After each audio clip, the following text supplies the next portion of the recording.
Na concepção espírita, os pais são os principais educadores dos filhos, reconhecendo que os filhos são espíritos imortais reencarnados.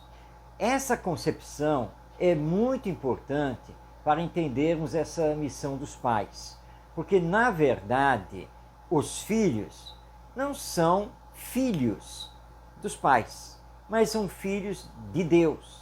Porque na visão espírita, tudo o que existe no universo, e inclusive o universo, foi criado por Deus. Deus é o princípio de tudo. Deus é o princípio da vida. Portanto, os espíritos, que todos nós somos, fomos criados por Deus. Então, os nossos filhos não são verdadeiramente nossos, porque são filhos de Deus, mas estão confiados aos pais nesta encarnação.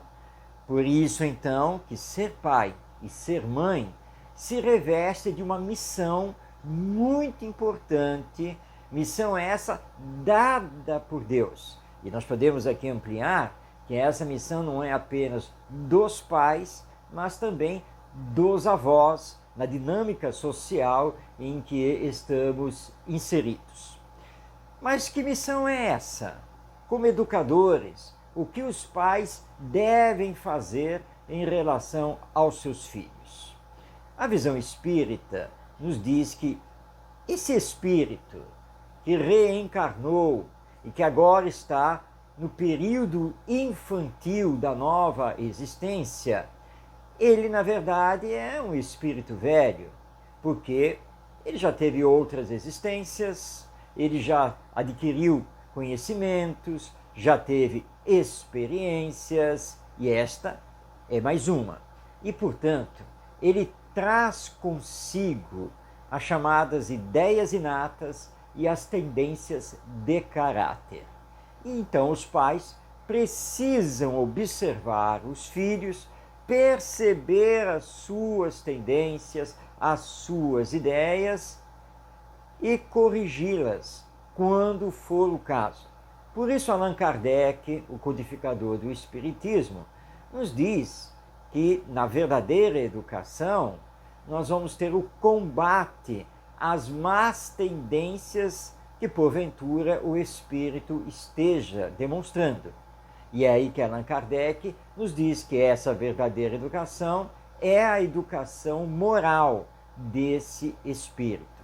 Mas que não basta que os pais e os avós combatam as más tendências que esse espírito ainda esteja apresentando. É necessário também, através da educação, propiciar o desenvolvimento das virtudes ou dos valores que já pertencem a esse espírito e que ele também vem desenvolvendo, mas muitas vezes de forma mais lenta do que seria desejável. Então, ao mesmo tempo que se deve combater as más tendências de caráter, deve-se também desenvolver as virtudes ou valores junto a esse espírito que nesta existência está como nosso filho. E, aliás, ele assim está ligado a nós, não casualmente, fortuitamente, é que existem laços espirituais entre pais e filhos, avós e netos. Não podemos esquecer disso, que todos somos participantes da vida de todos ao longo das várias encarnações. Vamos fazendo laços. Esses laços podem ser de amor, mas podem ser laços até mesmo de ódio. O espírito pode reencarnar trazendo algum ressentimento, alguma mágoa, alguma questão de existência passada mal resolvida ou não resolvida com os pais ou com os avós e vice-versa. Essa realidade espiritual não pode ser esquecida na educação. Por isso temos vários educadores espíritas trabalhando a educação do espírito. Porque é muito importante entendermos que os filhos são espíritos reencarnados, ou seja, já tiveram outras existências materiais, corporais, e estão tendo uma nova existência, uma nova personalidade e num novo corpo.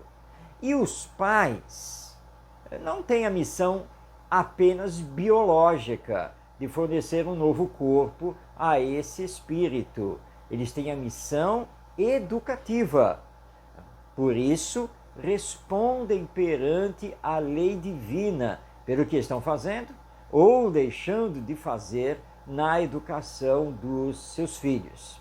Isso é muito claro quando estudamos o Livro dos Espíritos e também o Evangelho segundo o Espiritismo. Em várias questões da obra básica, tanto os espíritos superiores quanto Allan Kardec nos seus comentários deixam muito claro a missão educacional que compete aos pais.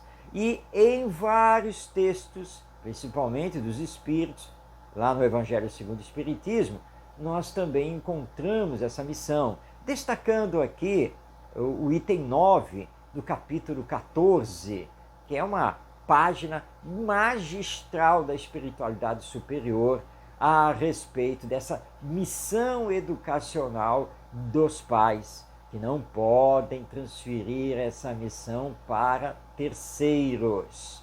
A missão é deles. Então, ser pai e ser mãe é uma tarefa grandiosa, porque é uma tarefa outorgada por Deus, que vai entregar a esse pai e a essa mãe espíritos que necessitam de bons exemplos, de boas orientações morais, que necessitam de incentivo para desenvolver o seu potencial divino, porque a lei que rege o universo, e portanto rege a todos nós, é a lei de progresso.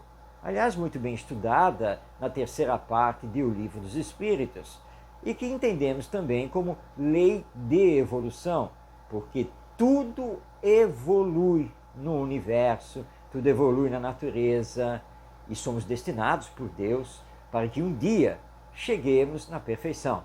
E é claro que a caminhada ficará muito melhor, muito mais facilitada, se os responsáveis pela educação fizerem a sua parte, aproveitando a infância reencarnatória desse espírito para exercer uma boa influência e combater as más tendências de caráter que esse espírito ainda esteja trazendo. Em outras palavras, é combater o egoísmo, o orgulho e edificar a caridade e a humildade, a fraternidade e a solidariedade. Isso é educar. E essa competência, essa missão, prioritariamente é dos pais e também dos avós. Claro que não apenas deles, porque entre os tios, entre os professores, os evangelizadores na seara espírita, mas a grande missão educativa é dos pais. E é dessa missão que depende o futuro da humanidade.